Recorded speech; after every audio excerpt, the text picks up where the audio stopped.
हम बात कर रहे हैं पाकिस्तान न्यूजीलैंड का मैच जो 21 फरवरी को खेला जाना है। मैंने 22 फरवरी बोला था, सैटरडे 21 फरवरी को बड़ा मैच है पाकिस्तान का। और पाकिस्तान के ग्रुप में दो और टीमें भी बड़ी तगड़ी टीम है, श्रीलंका और इंग्लैंड। और न्यूजीलैंड से हमें पहला मैच खेलना है। सर अगर हम रिकॉर्ड्स देखें तो पाकिस्तान का रिकॉर्ड न्यूजीलैंड से बेहतर रहा है आईसीसी टूर्नामेंट्स में स्पेशली। और अगर लास्ट बड़े मार्के की बात करें तो हमने सेमीफाइनल्स खेला था उनके साथ 2022 में ऑस्ट्रेलिया में, जो हमने जीता था न्यूजीलैंड से। तो ऑफ लेट तो हम हारे हैं चैंपियंस ट्रॉफी में, उनसे हमने 50 ओवर वाले उसमें मैचेस हारे हैं। उसके बाद हम T20 सीरीज में भी उनसे बायलैटरल में कुछ मैचेस हारे हैं। लेकिन जनरली आईसीसी टूर्नामेंट में हमारा पलड़ा भारी होता है। जिस तरह की टीम का कॉम्बिनेशन हमारा है, जो सिचुएशंस चल रही हैं, हम कभी कभी अंडरडॉग्स होते हैं तो हमारी चांसेस मुझे लगता है बढ़ जाते हैं, टीम थोड़ा जेल कर जाती है। Do you think this will have a similar situation? एक और चीज़ में मैं कह दूं कि न्यूजीलैंड अपना पहला मैच खेल रहा होगा श्रीलंकन कंडीशंस में। That also goes into Pakistan advantage कि हमारे लिए ये कंडीशन ज़्यादा एडाप्टेबल सूटेबल है। सो डू यू थिंक कि there is a outside chance कि पाकिस्तान बेहतर करे अगेन न्यूजीलैंड के अगेंस्ट? ये एडेड एडवांटेज है कि Pakistan had been playing in Sri Lanka, और ये इनका जैसे आपने बताया कि फर्स्ट मैच होगा। लेकिन ये कि players to look out for वो हैं इनके साइफर्ट हैं, रचिन रविंद्र और एलन ऑफ कोर्स, और फिर चौथा फिलिप। तो अगर बैटिंग में नहीं करता तो फील्डिंग के अंदर उसको ऐसी प्लेसमेंट पे रखते हैं वो लोग कि कैचेस वहीं जाते हैं और ही डजंट ड्रॉप एनी। और रन भी एट द सेम टाइम वो बहुत बचाता है। तो आपको एक्स्ट्रा ऑर्डिनरी शॉट उस रीजन में अगर मारना है कोई चौका या छक्का, तो it has to clear the boundary and way away from Glenn Phillips. और दूसरा से इनकी बॉलिंग में बड़ी डेप्थ है। हमने देखा है कि मैट हेनरी जैसा सीनियर बॉलर है, तो वो भी हमें अफेक्ट करेगा बिकॉज न्यूजीलैंड की बड़ी सटल बॉलिंग है। पाकिस्तान के अगेंस्ट एक चीज़ बस सिर्फ कहीं भी दुनिया में मैच खेलें, अगर बाउंड्री लाइन अगर बड़ी है, हाँ, अगर लेंथ जो है उसकी 60 से 65 तक तो ये पकड़ लेते हैं। हाँ। लेकिन एनीथिंग जो सबसे वीक स्टांस जो है ना पाकिस्तान टीम का, हाँ, मतलब वो है इनकी जो रेंज ऑफ शॉट्स, वो जो क्लियर करता है बाउंड्री को। वो जिस दिन बड़ा ग्राउंड होगा उस दिन Pakistan would be standing on a brittle ground. Trouble waters में नजर आएगा ही आएगा ज्यादातर उनके प्लेयर्स। और क्योंकि आपके पास जो फखर जमान जैसा बैटर जो बड़ी बाउंड्रीज क्लियर कर सकता है, वो तो बेंच पे बैठ रहा है। लेकिन मुझे लगता है कि अब कुछ ऐसा सुनने में आ रहा है कि शायद उसके लिए कुछ जगह क्रिएट कर रहे हैं। और जो मैं आपको पहले भी 2-3 प्रोग्राम में बात कर चुका हूँ कि ये टाइम था इंडिया के भी मैच से पहले उसको मेरे ख्याल यूएस के अगेंस्ट वाले मैच में वहां चांस दे देना चाहिए था, और उसका कॉन्फिडेंस लेवल भी बढ़ता है। इसलिए कि बड़े मैचों में बड़े प्लेयर ही काम आते हैं ज्यादातर। कभी यंगस्टर भी परफॉर्म करके एकदम अपना मार्क बना। सर अगर आपको याद हो 2023 के 50 ओवर के वर्ल्ड कप में न्यूजीलैंड की जिस तरह कुटाई की थी फखर जमान ने, और हमने देखा है time and time again India के अगेंस्ट उनकी परफॉर्मेंसेज रही हैं। और मतलब वो अभी जो लीग्स में करके आए हैं, ILT में जिस तरह उन्होंने बैटिंग की है, तो आपको लगता है कि हम मिस आउट कर रहे हैं इतने बड़े प्लेयर को बेंच पे बिठा के?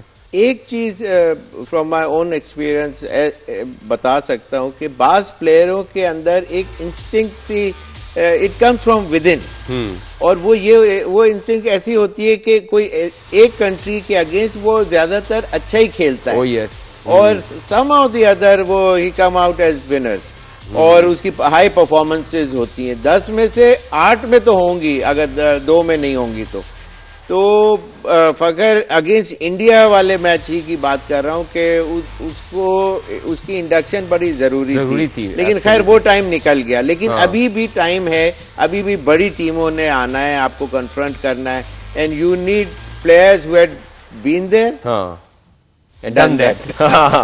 अगर मैं आपसे पूछूं सर कि क्या हमारा प्लेइंग 11 दिखता है आपको, क्या चेंजेस आपको लगती हैं जो हमें करनी चाहिए? एक तो मुझे लगता है कि आप बिन देयर डन दैट वाली चीज में आप कहते हो कि फखर जमान तो you need in your team.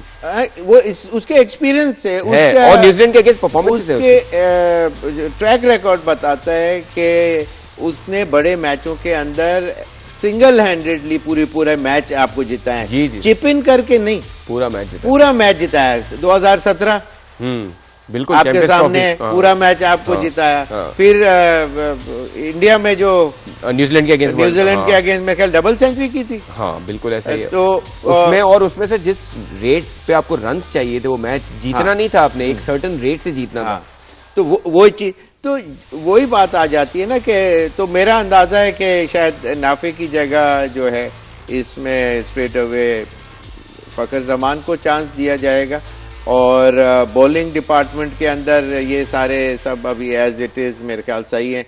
और अब जब बैटिंग ऑर्डर इस वाले मैच में नहीं किया अगेंस्ट ये जो कल हम खेले नमीबिया के अगेंस्ट, उसमें चेंज नहीं किया, तो इसका मतलब ये है कि they are gonna go with the same batting order. और आपको लगता है कि अबरार टीम में जगह नहीं बनाते? आपको लगता है कि आप इसके अलावा आपको पेसर में कोई और आपको नहीं लगता? फहीम अशरफ सॉरी वो आपके दूसरे जो हैं Naseem Shah will make it to the team, आपको नहीं लगता?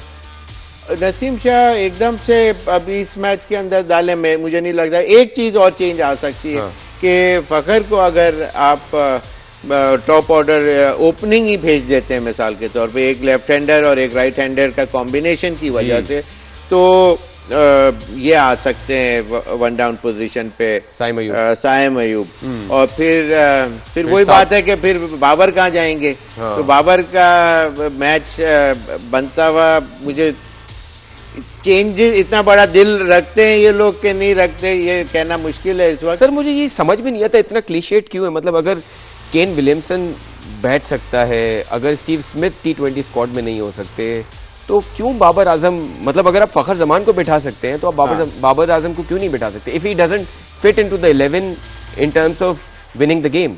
नहीं, वो आप का जो पॉइंट है ना, फिर बाबर एक सूरत में अंदर आ सकते हैं, ओपनर उसके साथ जाएं साहबजादा के साथ, और 3 के ऊपर हो सकता है कि वैसे आपने ये जो बात की ना, सारे एक्सपर्ट्स यही कह रहे हैं कि अगर बाबर को खिलाना है तो टॉप 3 में रखो उसको, 4th पे 4 पे तो मैंने आपको पहले प्रोग्राम में बताया कि वो उसकी जगह नहीं बनती। तो लेकिन ये batting order it sounds good, it looks good at the same time on paper कि बाबर ऊपर, फखर जमान तीसरे नंबर पे, सलमान मेरे ख्याल से आप चलो अगर उसी नंबर पे आते हैं, चौथे पे साइम अयूब, 5वें पे आप उसको फखर को डाल सकते हैं। बिल्कुल तो it sounds good, it looks good, और एक फॉर्मिडेबल पावर हाउस लग रहा है। पहला मैच खेला गया between West Indies and Italy, उस पर नजर डालते हैं। जैसे हमने कहा, शे होप की बेहतरीन बैटिंग और एक कैप्टन इनिंग की बदौलत वेस्ट इंडीज ये मैच जीता। काफी क्लोज मैच हुआ था इवेंचुअली, लेकिन वेस्ट इंडीज ये मैच जीता। समरी की तरफ नजर डालते हैं और फिर शोएब साहब से पूछते हैं कि किस तरह देखना चाहिए इस मैच को। और जैसे हमने कहा कि वेस्ट इंडीज इस वर्ल्ड कप में अभी तक कोई मैच नहीं हारा और वो ग्रुप 1 का हिस्सा है जहां पे इंडिया की टीम भी है उनके साथ। समरी पे नजर डालें, 165 for 6 किए वेस्ट इंडीज ने, जो वेस्ट इंडीज के हिसाब से थोड़ा लगा कि इतना बड़ा टोटल नहीं है। और शे होप की बेहतरीन इनिंग, वरना ये टोटल इससे भी कम होता। 75 रन शे होप ने किए 48 बॉल्स पे। जवाब में इटली की टीम 123 रन बना सकी, 18 ओवर में ऑल आउट हो गई और वेस्ट इंडीज ने ये मैच जीता 42 रन से, and they finish on top in the group. कोई भी मैच उन्होंने नहीं हारा है। और हमने रिपीटेडली बताया जैसे कि इंडिया, अफ्रीका, जिम्बाब्वे और वेस्ट इंडीज जो ग्रुप 1 में है, ये चारों वो टीमें हैं जिन्होंने कोई मैचेस नहीं हारे। और पाकिस्तान का जो ग्रुप है उसमें श्रीलंका, न्यूजीलैंड, इंग्लैंड और पाकिस्तान, चारों ने अपने ग्रुप में एक इंपॉर्टेंट मैच जरूर हारा है। So Pakistan is in the group where all the other teams have also lost their games.